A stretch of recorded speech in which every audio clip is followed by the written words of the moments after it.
Hello, everyone, and welcome to the next episode of the Belinda Carr Show. Today, we're going to be talking about HempWood.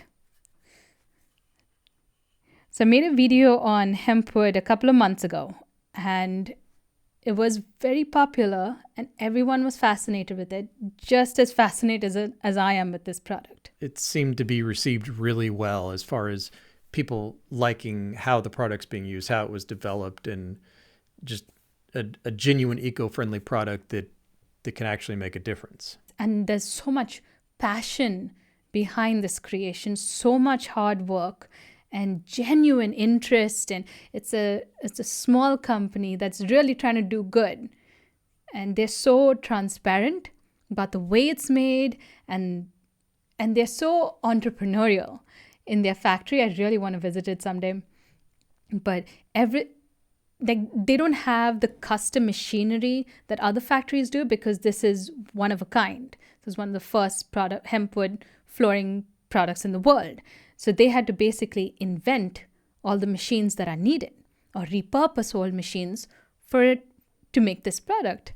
It's incredible. From our discussion with Greg at the hemp conference in Austin, it sounds like he's been through a lot of trial and error with testing different machines and seeing what can work. Yeah, and he has been in the industry for so long. He could have just stayed with one of those big dogs and made a good living for the rest of his life. But he really wanted to do something good. And he believes in this product, and it's gonna be the hill that he dies on. Yeah. So hemp has gone through a lot of ups and downs, as we discussed in our previous episode, but it's still very much a trending topic. Yeah, and you can tell by the comments we got on that video. Everyone's fascinated with it. Everyone still makes jokes about smoking these hemp floors. But like you've said before, it's okay as long as people are talking about it. That's kind of what you said in your speech at the hemp conference. It was, as long as it's getting out there on social media, then hopefully this industry can grow. Yeah, we can slowly turn into like this just being a joke into something serious. And I hope that soon, because this is an incredible product. I love it. Did you love it as much before you actually got your hands on the material? Or was it whenever you got the material that really made you fall in love with it? Because whenever I saw it and opened the box, I was like, wow, this is amazing. It was seeing the material and then talking to Greg and hearing the story behind it. And that just made me appreciate it a lot more. But seeing it, feeling it, and realizing the value of this, that was the turning point. Right? This is something incredible.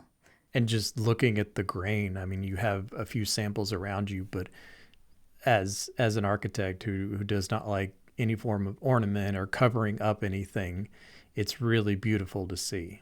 It's gorgeous. Like, you can tell it's something completely unique. You don't get this sort of texture with any other wood, because these are thin strands of hemp hurd and hemp fiber that have been compressed together. And you can see all of that in the wood grain. It's just so unique and so gorgeous. So I would say seeing it firsthand really makes you appreciate it that much more. So I actually got a hold of Greg Wilson, who is the inventor of this product, and he's going to tell us a little bit more about the history behind it.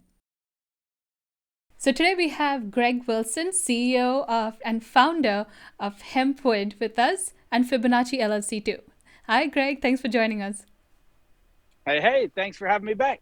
So you're at the International Builder Show, right? How's it going over there? There is a lot of people. So hemp wood and hemp building materials have not been at an event this big before. So this is really kind of the coming out for some hemp building materials. I know that Hempatexture is here with their hemp wool insulation. We are here with our hemp wood. And then there's a few other people that are kind of kicking around, like hemp concrete and things like that, that have some examples of, but they might not be primarily hemp companies or hemp building materials companies. But there's a lot of excitement. There's a lot of people. I don't even know how many, but if it's not over 100,000, it's definitely in the tens of thousands. It's big. And there are lots of people coming by your booth asking about the product. Yeah, I'm exhausted every day. So in order to be able to operate our mills on Monday, I stayed at work all day Monday, and then I drove here through the night Monday night. And I stopped and took a nap in the truck for a couple hours, and got here in time to set up on Tuesday at 10 o'clock for the show opening. And so I was exhausted last night and had to keep a smile on and talk to everybody for 8 hours, something like that, and then just went straight to bed.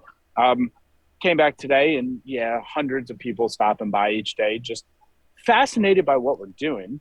I can say that definitely 19 out of 20 people have not heard of HempWood before. Wow. They see our stuff, yeah, they just see it and it attracts them. So do you have to do this explanation all every single time someone approaches your table? This is how it's Yes. made. This is the history of the product. This is what it can do.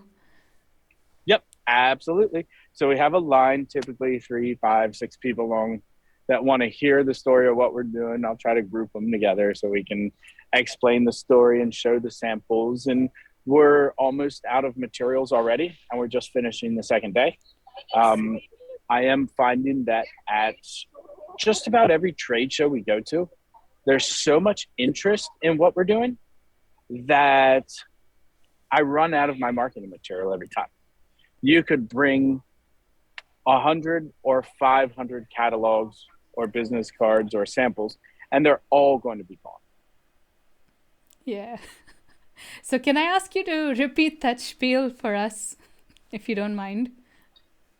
Okay. How you started with HempWood, where it came from, and all the hurdles you faced getting to where you are, like a condensed version of it. So, when I was just starting working in college, I was studying engineering, and I got involved with vinyl siding. So I worked at Certainteed as kind of a junior or apprentice line engineer, doing vinyl siding. That got me in my first manufacturing setup. Then I started working with wood flooring, and I was studying Chinese. So I went to China and studied for a semester, and then stayed for the summer and worked in a wood flooring mill, which was focusing on bamboo. So me and some of the people, when I graduated, got involved in trying to figure out how what's called vertical and horizontal bamboo, like the old school style of bamboo that's really soft, how do you make it hard for repetitive use? Commercial use. So you can have high traffic or a lot of people walking them. And the answer was, you're going to put an adhesive in it and you're going to compress it together, and it makes it hard. So when I was part of the team that was figuring that out, we turned it into a math equation. And that math equation that we did for the strand woven bamboo fits into many different types of fast growing raw materials that grab carbon at a really quick rate, store it inside of the plant fiber, and then we can take that and compress it into a wood substitute. So after bamboo, the patents were deemed a monopoly in China. And so a license was given to all the people that were starting to infringe on the patents. And that was when I was working for this company. They had acquired my startup. And then I got into eucalyptus, which is like Eucalyptus grandis is a fast growing plant fiber. It grows and you can harvest it in 10 or 15 years on the plantations, and they turn it into the inexpensive plywood. Well, we use that same math equation to turn that into a hardwood that you can still find everywhere. Cali Bamboo still sells that product. And then we started doing some recycled wood products. And the recycled woods were typically like hardwood plywood mills, where you could take the offcuts or the seconds or the Bs, the things that couldn't make it into the face grade for the high-end plywood, and take that, break open the cell structure, impregnate it with some adhesives, and then compress it into a log so you could use it as a wood substitute. Long comes the 2014 Farm Bill. So with the Farm Bill, a lot of focus got onto hemp, and some of the customers from when I was with that bamboo company started asking me, hey, can't you turn hemp into wood? And I was like, yeah, we did something like that. And it was actually called weedwood. We used to joke around and say, oh yeah, a piece of weedwood. We took some cannabis plant and turned it into a wood composite. Well, some of the big companies, uh, Mohawk and Shaw, both were kicking around the idea because their marketing team saw the excitement in it. And you probably see this when you say, oh, hemp is a building material, lots of interest. It sparks a lot of questions. And so they were saying, yeah, we think there's something there. Is it technically possible? And I went and did some research on it and said, yes, it is. But it was still federally illegal for the big corporations and big companies to touch. So when they decided not to pursue it, then I went and filed some patents, did a bunch of the research, filed some patents on it, and HempWood was born. But yours is very different than other laminated products out there. You're a stickler for using soy-based adhesives. You refuse to use phenolic resin binders because that's really important to you. Oh yeah, absolutely. So I have a degraded lung condition, which means my lungs have significant damage from being exposed to chemicals working in the bamboo mills because they were using phenol formaldehyde as the resin in both the liquid and then in drying it and curing it, it went into the gas state and then the solid state. So because of my personal issues, I refuse, because this one I'm doing myself, to use hazardous chemicals, something that's bad for you. I just kind of put my foot down and said, that's not going to happen on my watch. And it is more expensive to make it in the United States. And it does cost more to not use a bunch of dirty glues in it, but it's the right thing to do. And rather than having 3 or 4 step distribution, like a lot of the companies that'll manufacture in Cambodia or in China, and then have an importer and a distributor, and they'll have a retailer, it ends up being 30 cents on the dollar is actually towards the cost of the production of the product. And 70 cents goes to the 3 or 4 different links in the supply chain. We sell through dealer network. So it goes us as the manufacturer, 100% in Murray, Kentucky, to flooring retailers and lumber dealers across the United States, where they can then sell it to their customer. And so then it means that we can use higher quality materials like the adhesives, the soy-based adhesive, and we can have fair pay for our employees in the factory, where Amazon is arguing about we're going to pay our people $15, and that's been a big fight for years. That's where we start at. And we're in Murray, Kentucky, where at $15 an hour, you can buy a house. And so making it and paying people properly and using the good products is worth a lot more than having an extra link in the supply chain to us. How's it been growing this business in Kentucky? Has it been tough? Oh, every day is different. So I have been taken to federal court a couple of times because the government is trying to figure out how to regulate this industry. That's really bad. I have had my right-hand man, Charles, who built all the facilities with me. He died of COVID on August 12th last year. So there's been some really down low points. We still miss Charles because he built all the equipment. A lot of our equipment was actually made because there was no equipment specifically for it already out there. And so we would take a shipping container and turn it into our oven by taking the radiator from a tobacco barn and hooking it up to our bio burner. So we burn our waste and heat a fluid, and then it goes through this 3-inch pipe around the plant and goes your highest thermal use, which is the oven first, and it goes into the radiator and the fan blows across it. We took that from tobacco barns and hooked it up to a 20-foot container and then sprayed insulation all on it. Actually, I think we sprayed it on the outside so it wouldn't sweat as much. Then we did the dryer out back is an old rail car that has 5 of those same systems. And so after it goes to the oven, then the lower thermal requirement is the dryer out back. And you all Charles punctured built that one holes too. in that, right? Yes. So we got these, we call them speed holes, but it's 3-inch holes where the air blows through. We have 75,000 CFMs of air going through that thing, and it's blowing across 5 radiators that actually the fluid has to drop down into water because the temperature is too high for what we need. But if you have a holding tank that the fluid heats the water and then the water flows through the radiators, you can regulate the temperature a little bit better. Then it goes to our wood kilns, and then it goes back to the building for heating the building, and then it starts to cycle again and gets heated again. So a lot of the scientific and engineering stuff that we're doing is freaking amazing. It's awesome. I love that stuff. The going through all the crazy times and having to deal with hemp is very strange, very hard, very difficult. We have losing Charles and going through COVID shutdown, open up, shutdown, open up, not only in production, but in the market is very difficult. Like wearing a mask at every single trade show that I've been to in the last 2 years is a very strange thing because you don't have that kind of Personal face-to-face interaction. contact. Yeah. I'm sorry about Exactly. Charles, baby. By the way, I know we spoke about this the last time. Uh, Yeah, he was really close to he's. you. I gave the eulogy at his funeral, Yeah. so it was a very strange thing.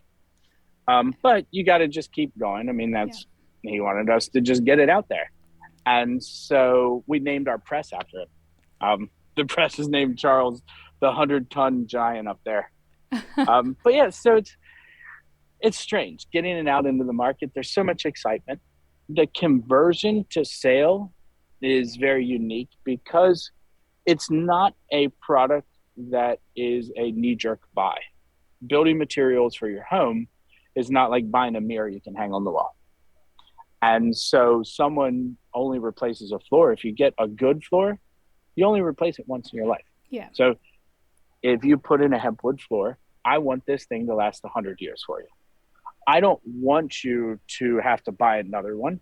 We don't have any sort of scheme on planned obsolescence where you can't use a product after 7 years or 10 years. Like vinyl flooring, vinyl flooring is actually built to fail in a certain period of time. Yeah. And that's not right. Yeah. So you've probably gotten offers from people to convert hempwood into a cheap product that can be sold at local hardware stores, but you have held back from doing that. Like there are Yes. multiple reasons. For one, like you told me, it's such a strong hardwood, it's difficult to cut veneers from it, right? You've broken blades trying to do that. Oh, yeah, absolutely.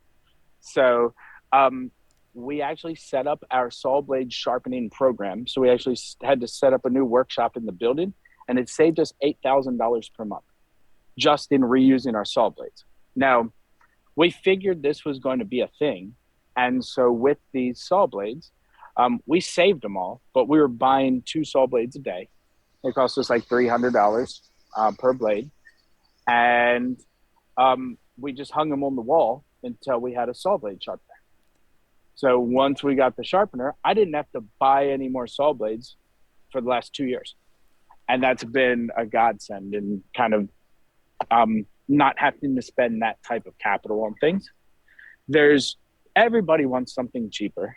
I mean, that's the name of the game. And eventually we'll have to value engineer something that will cost less. I'm sure we will. But if you want to keep your product life cycle, where you do right now, we do a high-end commercial or residential design, what we call inspiration. So someone is inspired to have a building material that does not have VOC emissions, which using our soy flour, we have non-detectable levels of VOCs, which means less than 0.008% or something like that, or parts per million. That's a crowning achievement of what we're doing. And doing it in the United States means it has a cost associated with it. And so just trying to figure out all of these things. Since we last spoke, we got it's not a grant, but if you see here, the booth I'm in is actually the U.S. Soybean Board. Yeah. And so they invited me to their booth to show off our adhesive improvements that we have since this past summer, giving us double the water resistance that we previously had on the product. That's awesome. Oh, yeah. So it makes it so it has a wider use or a wider area of use. And so if you want to put it into your kitchen or into your half bath and things like that, the product now with this higher water resistance, you can. If you spill a drink on it, wipe it up and you're fine. But if your house floods, you're still in trouble. Yeah. House floods, I mean, any flooring you have, you're probably going to have to rip it out. Yeah. Oh, absolutely. Even the waterproof vinyl, if your house floods, you're going to get mold underneath of it. So you still have to pick up the floor, dry everything out, and then hopefully you can put it back down. Yeah. So y'all are constantly So, innovating like changing the ingredients that y'all use and trying to get uh, different formulae. yes. So we have a continual program with Murray State University, and we work with Oregon State University as well for improving our product. We literally have scientists on, you could call it retainer, but we can't afford to have six-figure scientists on staff. So we partner with universities where we pay for certain amounts of time and certain amounts of research. The Agricultural Hemp Innovation Center at Murray State University, we're one of the founding members. And so when we put money into that program, then they conduct the science that we require. And so Professor Miller, he is a polymer scientist. He actually focuses on organic chemistry. And he used to be at Dow Chemical before. He's been a professor, I think, for about 10 years there. And I believe he was at Roman Haas and then Dow Chemical when they purchased them for about 10 years after getting his PhD. So he's super smart. He got his PhD at Notre Dame. And so to find him at a small regional university is fantastic. And him and I have a new program. We're looking at doing recycled plastics, actually milk jugs, polypropylene, with our sawdust and making extrusion molded decking out of it. So Oh, we're big science dorks and math nerds that just happen to make flooring and building materials. there is something similar to that. Is it Trex? Not Trex. Is Yes. it? Okay.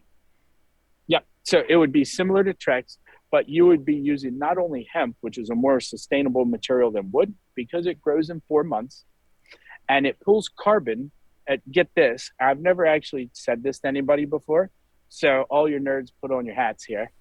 So the carbon sequestration rate for hemp is actually the Fibonacci sequence. That's why you called it your company's Fibonacci LLC. Ah. So hemp, and I believe most plant matter, pulls at nature's ratio, which is 1.6 or 1.618 times the amount of carbon is pulled from the air per ton of biomass that you get. And that's been documented now with Oregon State and a bunch of other different places. I apologize about the sound here. I think they're cleaning up. If you hear It's fine. background It's fine. sound, It's okay. okay, they got vacuums going inside of the show. But so the carbon is pulled at a 1.61 to 1 ratio from the air. And that is actually the most optimum use of space. And that is how plants grow, specifically hemp. And then I take that hemp and put adhesive on it and I compress it times 1.61 times to get my optimum density, which actually just turns out to be the next best use of space in that line. And so that's why we're called Fibonacci. That's why we have the little tree inside of the O in HempWood, because it ties back to the actual company. That's thought why this through. I get bored just working in the mill all day. And so I actually plan most of the things I do like that to be Fibonacci numbers. So our flooring is 5 inches wide for a reason. It's 5/8 inches thick because 5 and 8 is also Fibonacci numbers. If you even look at our office phone number, 888-338-1235, it's all Fibonacci numbers. And the outlay and size of our mill and our different processes inside of the mill are all according to Fibonacci numbers in the golden ratio. Oh my gosh. So, yeah, that's what I do in my spare time. That's hilarious. What does your wife think about that? Well, Did you tell her all that? Or you try to? oh yeah, Okay. she likes it. You met Bing. Yes. We're having a great time. So Yeah. HempWood is an adventure. Yes. And you're having We were fun in while. China Yeah. before this. So she's like, oh yeah, sure, Greg. Just make sure you keep the place in business while you're doing all of this research. And that's definitely a challenge Yeah. because I would love to just do research and develop new stuff all the time. But you have to invent a product that is fit for purpose, that is price competitive with its alternatives out there. And so we actually had to, this past summer, we had to build our own flooring mill because our product was too expensive. And because it was not directly price competitive with other domestic hardwoods, we had to bring that production process in house. That way it would become less expensive by 25%. And then we could set up a dealer network so they can make some money too. So we have to stick to the two-step distribution where it's us and then a dealer and then the customer. We had to build our own mill for that. When we just signed on Christina Hack from HGTV as our brand Yeah, ambassador, and we put a congrats. floor in her house. Yeah, she's really cool.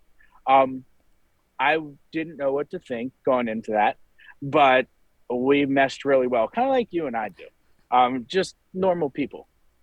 And so we were putting a floor in her house a couple of weeks ago, and she's our brand ambassador now. And we did a photo shoot and everything. And um, it's just kind of sort of working. But she said, hey, we need to make this stuff look good because it does have kind of a rugged look to the natural, and we need to get a color line and things like that.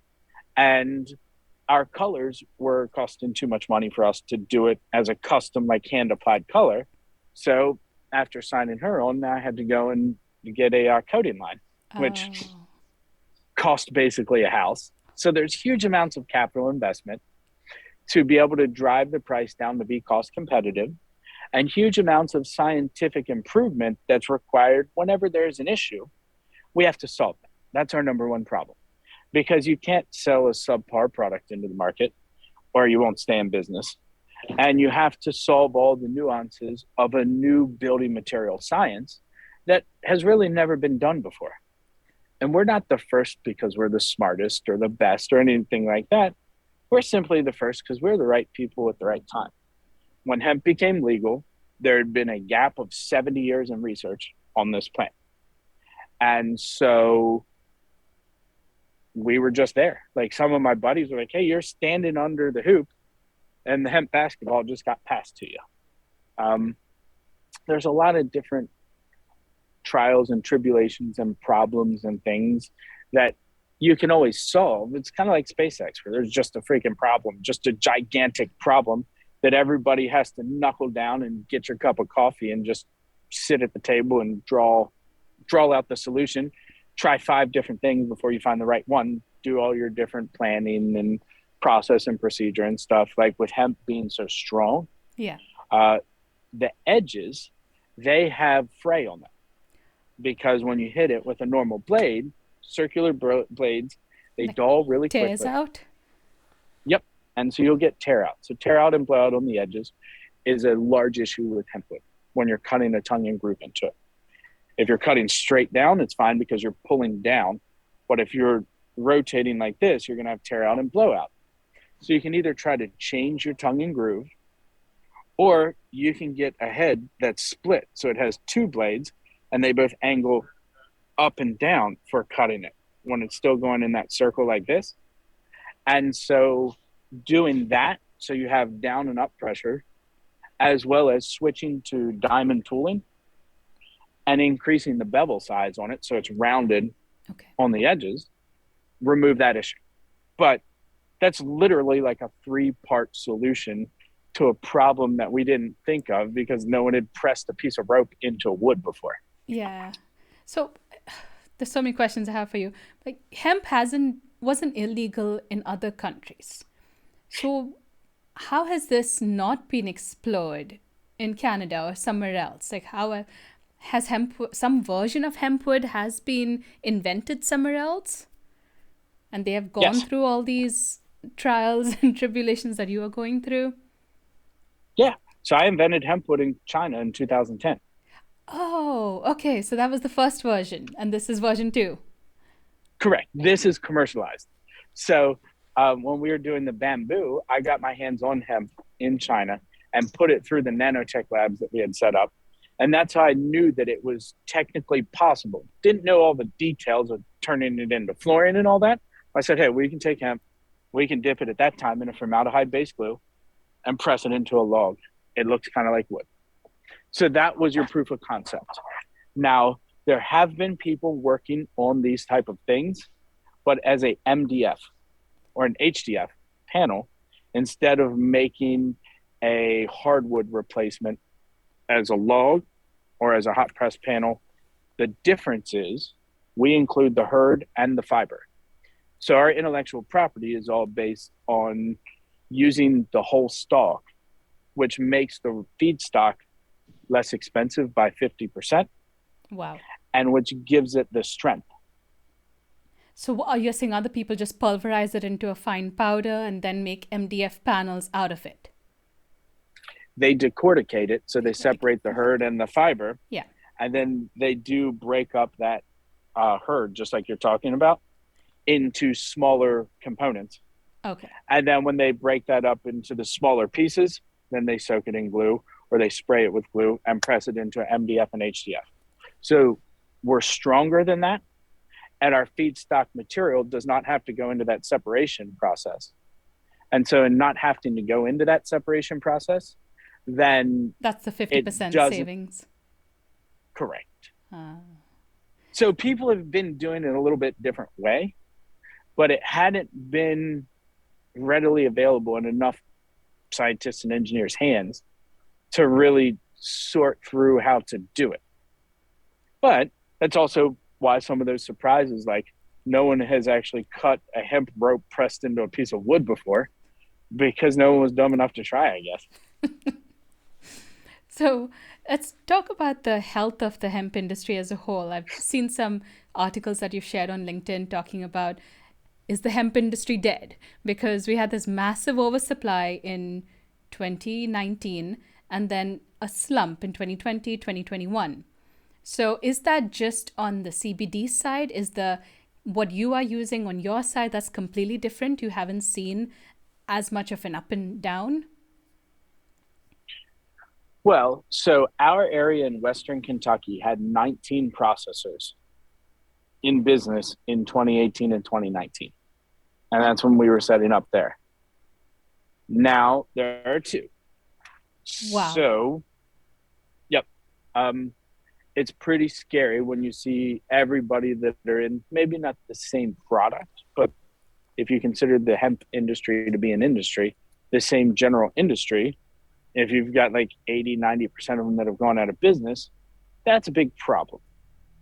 It was mainly CBD. CBD promised unrealistic returns. And in promising unrealistic returns, then there were unrealistic expectations that were not met, and everybody stopped doing it. So CBD, although it is able to be done on a small scale, you don't need to grow 300, 400, 500,000 acres of floral material. They grew 5 years of stock in 1 year. Oh, wow. And then that nobody grew it in 2020, 2021. A lot of that 2019 stuff is being absorbed into the market. Still, 2 years later, they're still using that supply. When we set up our flooring mill in an old tobacco co-op building, so like a tobacco warehouse in Murray, Kentucky, downtown, it had 800,000 pounds in the building we were in. Whoa. Yeah. And there was allegedly 2 million pounds were in there in 2019 in these 3 buildings. When we got in, there was 800,000 left. It's been sold and moved out since. But we actually got the building because one of our growers had a bunch of CBD in there. And he said, hey, as we're starting to sell this stuff, it's starting to open up. And I said, yeah, I only need 5,000 square feet, one straight line, and I can set up a processing line. So when he sold that stuff in the springtime, we set up a flooring line in a quarter of this building. And the building next to it was still full, and the one up above it used to have some in it. And so as they were selling it, then we're building out and growing our manufacturing facility inside of that building. Now it's all gone, and we just got that coating line that's coming in to fill out the rest of the building. That's So, exciting. so yeah, the hemp industry is crazy. Um, there is a use in many different categories for this plant. I always have to tell everybody, I do not believe it's going to save the world. I do believe it makes a difference in multiple categories. If you think realistically, it'll be a single digit percentage in many different categories. So, in the agricultural side, I don't believe that hemp is going to be, it will, I don't think it'll ever be 10% of the actual agricultural annual growth or crop planted in the United States. But if it's 1%, 3%, 5%, I wouldn't be surprised. As far as in the flooring industry, like we're doing, it will always be a single digit percentage of the hardwood industry. The closer I get to 8 or 9%, the better we're doing. The more I stick in that 1%, the more hardships I'll have because we can't get the economies of scale. Lumber, similar scenario. It's going to be the same, I think, for like Tommy and the boys at Hempitecture with getting into insulation. It's never going to dominate the insulation industry. But if we do our job right, we can replace the, say, 5% of the dirtiest insulation or the nastiest flooring with 5% of the cleanest, most sustainable. And that actually does move the needle a little bit.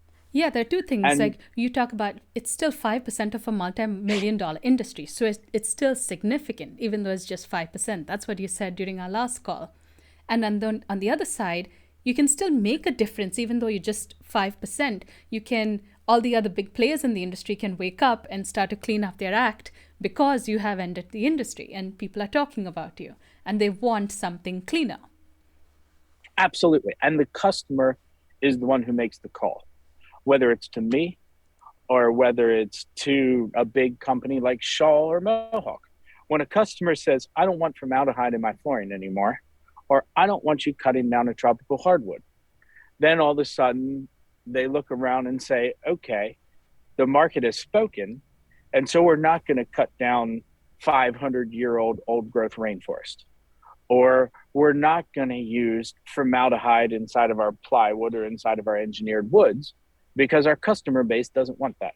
And so the more the market goes out there and your listeners, and I love doing these shows just because the market speaks. And if I can say to somebody, hey, there's a cancer rate in the United States that is still way higher than it should be if you are using natural materials.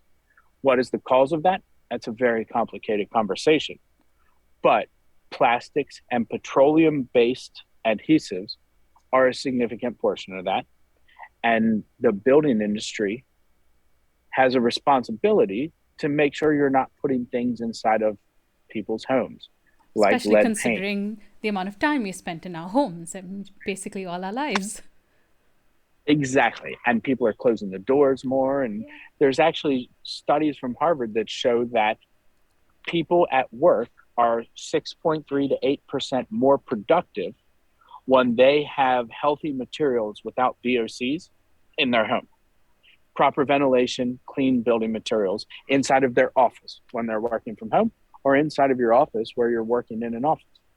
There's also studies that are out there, and this is not through Harvard, but through different places that say that attractive, sustainable materials that are associated with a brand, especially in retail, cause double-digit increases in your sales over just having like a plastic shelf. If you have a sustainable HempWood shelf, for example, or there's a lot of things like this that just having the cheapest thing that's made on the other side of the world with a chemical you don't quite know what it is, it makes a difference, especially around children. While you're still developing your lungs, people are getting asthma because there's dirty building materials in the house as a kid. And then that sticks with them forever. And I have problems like that from working around formaldehyde. And so I've kind of made it a mission to not have that be a problem for others, at least give the choice. So what are your plans for the rest of the year and your 5-year goal? Are you just going to keep working on this product? Are there any other uses of hemp that you're thinking of exploring? Yes. So The hardwood flooring industry in the United States is about $3 billion, 2.5 to $3 billion a year. I have received the patents for making structural hemp wood. And so those are fully approved in the United States and Canada. I'm still waiting on the European Union and Australia and India and China to approve those patents. But that's something interesting. There's a very high risk in that. There's a lot of building codes that have to be done. It's an entirely different supply chain to get into, but technically it works. That's very interesting to me. We're working on some grants with a couple different major universities that I'll kind of stay quiet about because it hasn't been approved yet. If those get fulfilled, that removes a lot of that risk. And so the risk reward equation changes. Something that is less risky that I will pursue, and I'm actually putting together some capital right now. We're raising some money in order to build out a decking line. And that's going to use recycled plastics with our hemp sawdust in order to make a similar to Trex decking with 75% recycled plastics. It's actually milk jugs, and 25% of our sawdust, which is our byproduct. We did this with bamboo before, so I know it works. And because it is in the plastic arena, it's for an exterior product, so it doesn't have the off-gassing that's going to be inside of your home. That's one of our sticking points. That's something that will happen. We just have to first get my second mill profitable so I don't have to go to all these trade shows. Then second, we are working on the research with that with Professor Miller and with Oregon State, and Lincoln University is kind of joined on in, where are they at? They're over in Missouri, just on the other side. We work with Midwest Natural Fiber over there, who Lincoln University is the university they do their research at. So we'll get the decking going. That doesn't have the big risk reward. The structural element for making SIPs or something like that gets brought up to me every single day. And I do know there's a couple other hemp companies out there that were preaching that they were doing structural lumber. And I let them know about our intellectual property, and they're not doing it anymore. That's the nice way to put it. But those guys, they're not bad guys. They just need to make sure that they're working inside of a space that's compliant. So yeah, the sky's the limit for doing it. The market needs to kind of catch up and keep up with how fast we like to shake and move at HempWood. Yeah. And the more we can get it out there and get it to the public and say, hey, look, this is going into, usually it starts with really high-end commercial, like Microsoft is planning on using it in their new campus they're building. And we've got Chipotle that's working with it, and Target that's working with it, and BMW working with it. So as people start to gain confidence because they see their favorite brands using HempWood, then they'll start to put it into their homes. And Christina coming on from HGTV and doing her thing, we hope that really builds it. So I can get back to like engineering rather than trade showing. Yeah. So what would you like to see at the federal level to make all this easier for you and everyone else in the hemp industry? Every time I mess around with government, just nothing gets done. So if I could say that what would help get things done on a macro level in federal government is term limits. Because you've got somebody who's older than my parents trying to regulate something that is the future building material. That's a problem. Yeah. Whether it's the president or the Senate or Congress or anything like that, because you shouldn't have somebody who's not able to see where things are going to be 20 years from now. The leader is supposed to be someone who says, this is where you see the it's potential supposed to go. in it. Yeah. Exactly. As far as on the macro level with hemp specifically, I would say, and that is not a shot at any of our current political leaders. I'm an independent. On a micro level specific for hemp, making it so you don't have all of these programs that make it more difficult to grow hemp, that make it more difficult to process hemp, that make it more difficult to transport hemp, that make it more difficult to bank hemp. Because the minute in Kentucky that you have to pay a $75 fee to get a hemp growing license, it already makes it more expensive than the competitors. And then you have to do tests on your crop before you're allowed to harvest it to make sure it doesn't have THC levels. Then all of a sudden you have to pay for a permit to grow it. You've got to pay for testing to test it. And the risk that it went hot and then they destroy your crop is there, and you could lose it all. And so figuring out a better way to handle that, where it doesn't automatically say, oh, you're going to grow hemp, that's going to be at least $1,000 and a 1 in 3 chance that we're going to take your crop from you, would make it so people weren't as skittish about doing it. That's a lot to ask of the government. I hope it gets there soon. It's just, yeah. And Like, it's been suppressed for so long, and now they've finally opened the gates, but they're still trying to shut it. That's what it seems like. here's the problem is, when you deregulate something too quickly, then you have things that come into the market or come into play where, for example, like CBD, not a bad thing. CBD does help certain people, but you can then take CBD, find a loophole where you can change that into something else like a Delta 8, and then people are quasi getting high off of CBD because there was a loophole on what CBD was, and it's not THC, but you can take, instead of 9, you can take 8, which is the next closest cannabinoid to it, manipulate it a little bit, and it kind of sort of does something from what I understand. So I get why they're doing it. It's to prevent those type of things. But at the same time, it's a plan. So it's a pretty hard position those guys got. So thank you so much for talking about the product. And so if people are more interested in it, if they want to buy it for their homes or offices, where would you direct them? So if you go to hempwood.com, then you can find all of our information, installation instructions, and product sheets, and how to contact us. And then if you reach us at sales@hempwood.com, we can introduce you to your local hempwood dealer, whether it's a flooring retailer or a lumber store, or you can buy it directly from us if you have commercial projects and things like that. That's very exciting. I hope to see a lot more products come out, and I'm excited for the future.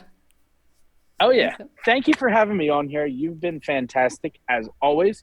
It was great to meet you and your husband at the Hemp Building Summit. Yeah. And so let's get together sometime. Yeah, absolutely. All right. Thanks, Greg. Thank you.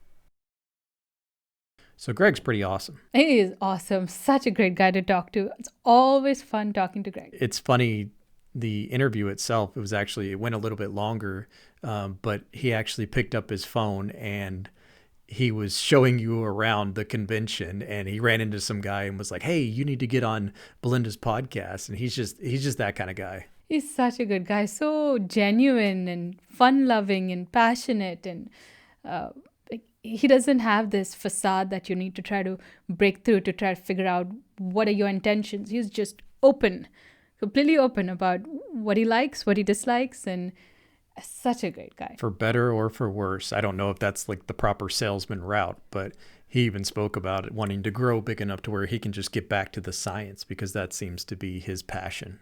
Yeah, he comes from a background in flooring with Mohawk or Shaw, and comes from bamboo. Yeah, I thought that was really interesting how he actually developed this. He made a prototype of the HempWood whenever he was working in China. Yeah, but I didn't know that before, that he actually has lung damage from his exposure to formaldehydes. It's things like that. It's that adversity that brings people to develop such ingenious products at certain points. But it's such a shame that us consumers aren't exposed to that bad side of the flooring industry, because we get all these nice shiny products that are with urea formaldehyde impregnated in the wood or encased in it. It's not exposed. We only get low levels of VOCs given off it. So to us, we don't understand how serious it is, how serious those side effects are. Like every home around here has laminate or vinyl flooring. And people move into these brand new homes a day after they're installed, when it can take several days to properly off-gas. And there's just not enough knowledge about it out there. One thing about Greg, that his HempWood product, it uses the soy binder. And so he's not just taking the hemp plant and pulverizing it down and then just throwing it into some sort of plastic like we discussed before. He's actually making an all-encompassing, eco-friendly product where there is no downside to it. He has thought of it completely. You know, that's the soy binder that he uses is the same binder in our Pure Bond plywood that we buy from Home Depot, the Columbia forest products. Oh wow, I didn't know Home Depot actually used that. Yep, all the maple plywood that we buy from there is VOC free, formaldehyde free, soy based. I guess the supplier they buy their plywood from. Yeah. That's good to know. It'd be nice to see that more widely used. I really wish, there's only so much I can do for the construction industry or for consumers because it's we're talking about millions of people out there. But I hope that these videos I make are not insignificant. I hope it has some ripple effect in the industry. I hope that people start installing an earthing sensor or a sensor similar to that in their homes, where they're not just monitoring the temperature, humidity, they start monitoring VOC levels, they start monitoring radon levels. That sort of education will help people change the decisions they make when it comes to flooring or furnishings or things like that in their homes. You're similar to Greg in that sense that you have the passion for it, and your passion is to educate people on these unique products that can help indoor air quality and climate change and things like that. And it's things that I didn't know about. It's things that we were not exposed to in school or in architecture offices or interior design offices. There's things that I have been exposed to because of YouTube. I've reached out to Greg and other people making similar products, more sustainable products that actually positively affect our indoor air quality because of YouTube. And I'm really grateful for that. And I want to share that knowledge with everyone else because it is such an important thing to be aware of. So you've investigated a few different hemp products, whether it be like hemp wool or this hemp wood. And this is actually a product that is exposed as opposed to something that is hidden behind a wall. Exactly. And it has both a positive and a negative side to that. So with hemp wool, great product, good alternative to rock wool or fiberglass, but it is hidden behind a wall. So on the positive side, it's a good replacement, same size as traditional insulation. But on the bad side, you don't see it. So you don't appreciate it. You may not understand the value in investing in it. With HempWood, completely different story, just reversed, because it is exposed. So to us, it's beautiful. It's something that I want in my home. Yes. But at the same time, because it's exposed, people might be repulsed by it. People who don't understand it would be repulsed by it. Yeah, it's something different. And as we spoke about in a previous episode, people want the same but different. They don't want anything that's too far out of the box. I can just imagine walking into a house with hemp wood all over it, and I would be fascinated. I'm sure they would get tons of questions about what it is. But then you would get those people that say, well, I don't know what it is, so I don't trust it, so I don't want to buy this home or I don't want to buy this product. And I felt really guilty when I was talking to Greg and he was talking about the conversion rate and how every convention he goes to, everyone is fascinated with this. Yeah, he said that he was out of samples by like day 2 of the conference. Yeah, he can never have enough of them. But that conversion rate isn't good yet. The conversion from interest to purchases.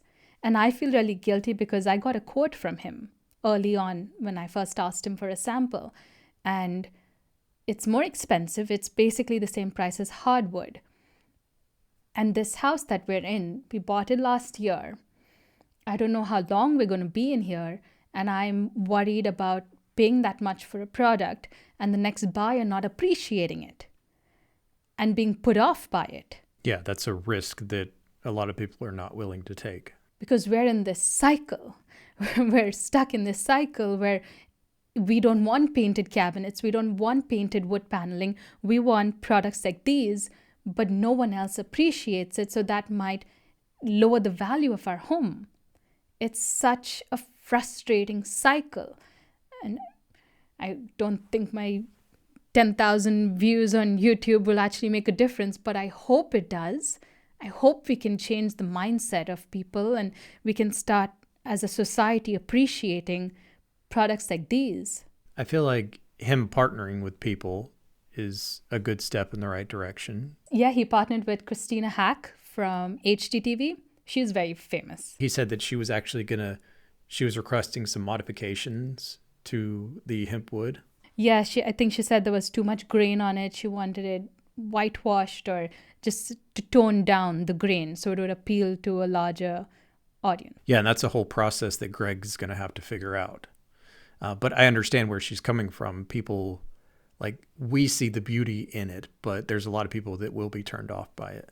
Because they're used to vinyl or laminate flooring that doesn't have such an intense grain. It's more faded, much more faded than this. Yeah, it's a more muted product. I can imagine this at a large scale would be very mesmerizing. Busy? Yeah, busy, but beautiful. I mean, if you look at our old 1970s tile we have in our entryway, it's very busy as well, but it's beautiful. That's very true. I would love to use this product, but one of the concerns, and that it was brought up in the comment section of your video that you made, was its susceptibility to moisture. And that's something that's a hurdle that they're going to have to overcome. I agree. Yeah, you can't really use it in bathrooms, in kitchens too. But is it any worse than laminate? Probably not. And I think he's constantly improving this because I was looking at one of the instructions from a couple of years ago. And it specifically said, do not use HempWood as a glue down or on concrete floors. Only use it on wood floors. Because of the moisture coming from the concrete. Correct.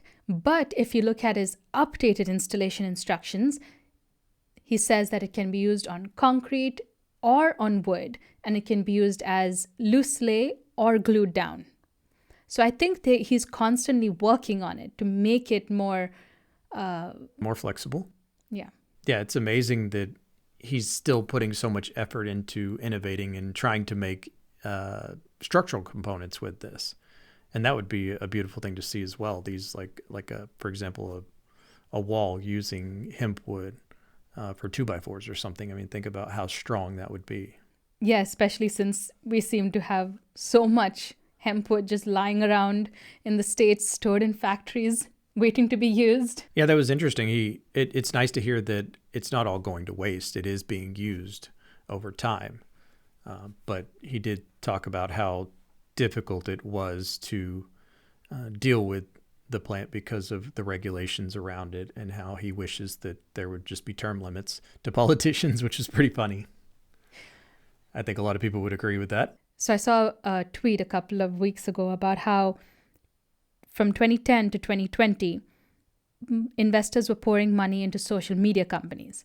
But from 2020 to 2030, this decade, it's going to be money poured into green companies, environmentally friendly companies, carbon capture companies, because the world as a whole is trying to get to those 2030 goals. Yeah, there's been a lot of lofty goals set for the next 10, 20, 30 years that are going to be difficult to obtain unless we start pumping a lot of money into companies like this that want to start innovating and building more green products. So something like this is actually carbon neutral and maybe carbon negative if you're close to their factory and you're not transporting it far away.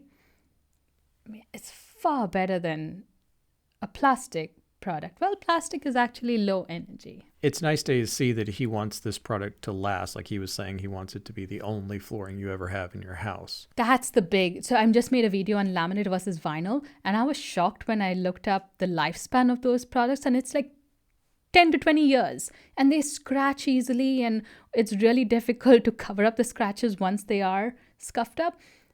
But something like this lasts a lifetime. Yeah, I was shocked about that as well. Like I didn't realize something like vinyl, which is just plastic, is supposed to last 7 to 10 years. I mean, what's the defect?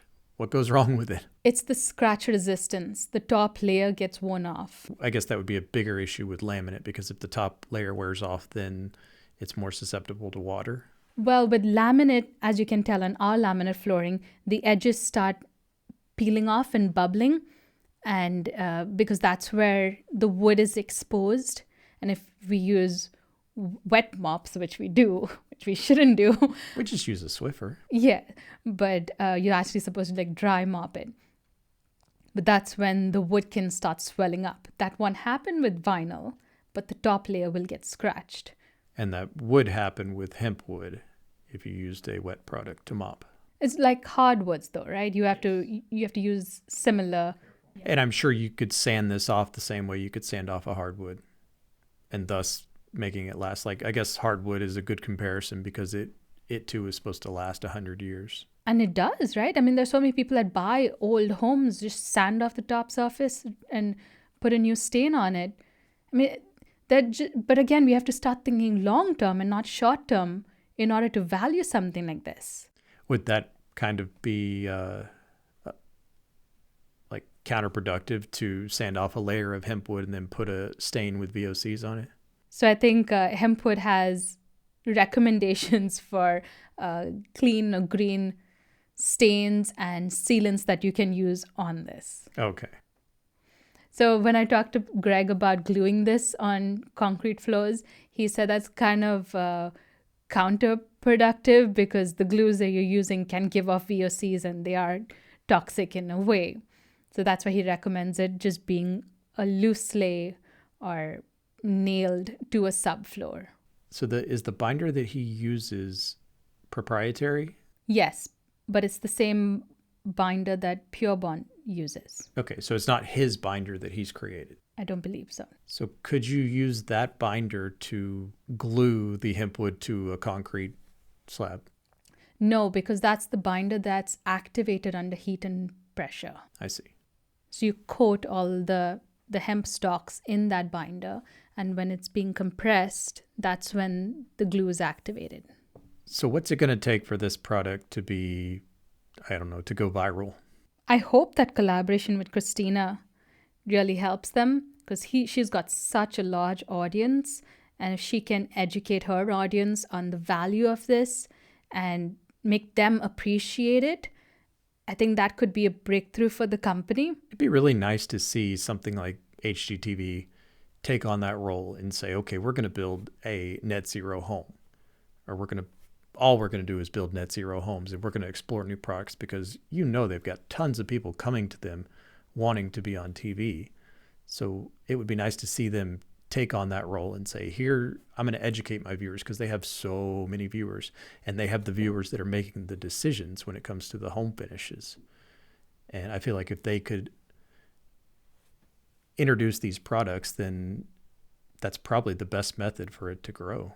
And they can do it from a different angle. Like they can teach people about passive houses or net zero houses from an interior design angle. Like, hey, you can still get the same outcome that you want, but it's a good, well-performing home that's built really well. We need some a merge between this old house and HGTV. Yeah, the old with the new. Or the construction with the interior design. Yeah. Because I think HGTV is just too focused on furnishings, finishes, the superficial stuff. It's like, what color is this floor? What color is this wall? As opposed to what material are you using for your flooring? Yeah, and they don't have to get too technical, because that can go over a lot of people's heads. But they can just, something like this, they can just educate their audience on, hey, this looks really good, but it also performs really well, and it's good for your home and your air. That's it. They can just stop there. They don't have to go into VOCs and pure bond soy-based adhesives and all that stuff. But they can just educate the audience on better materials, not just superficial stuff.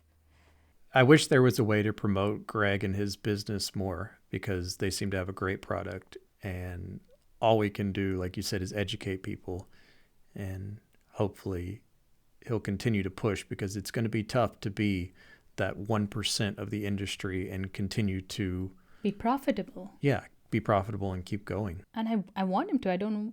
I want to see this company succeed and this product to succeed. And maybe it evolves into something else. This is like the first iteration of HempWood. Maybe it evolves into something that will be more widely accepted.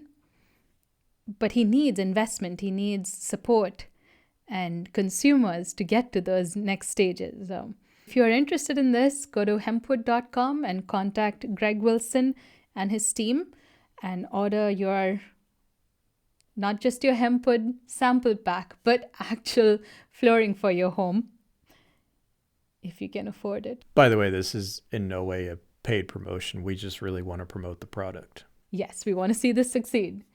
Hope you enjoyed our discussion on HempWood. Come back next week for another episode on building science, products, and technology. See ya.